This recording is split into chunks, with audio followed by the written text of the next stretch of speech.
Hi, I'm John Green, and this is Crash Course U.S. History.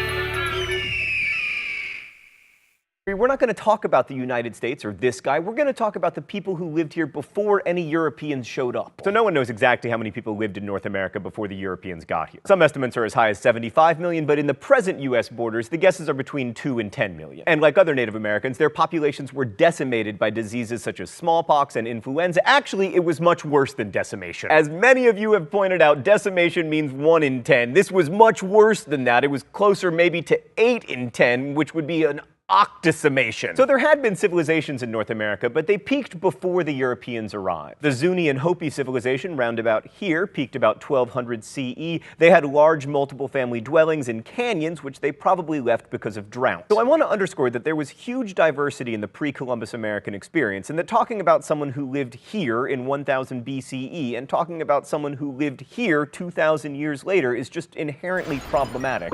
That said, let's go to the thought bubble. Most native groups in most places organized as tribes, and their lives were dominated by the natural resources available where they lived. So West Coast Indians primarily lived by fishing, gathering, and hunting sea mammals.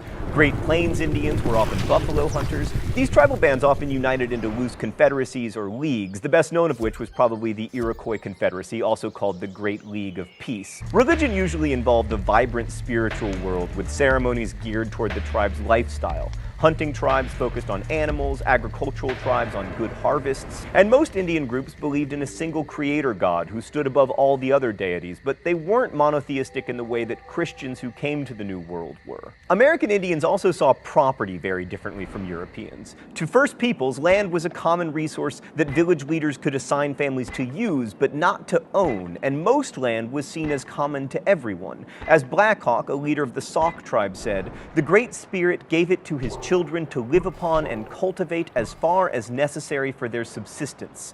And so long as they occupy and cultivate it, they have a right to the soil." I'll point out something that we need to remember throughout. One of the great things about American history is that we have a lot of written sources. This is the advantage of the U.S. coming onto the scene so late in the game, historically speaking. But every story we hear comes from a certain point of view, and we always need to remember who is speaking, why they are speaking, and especially which voices go unheard and why. Thanks for watching.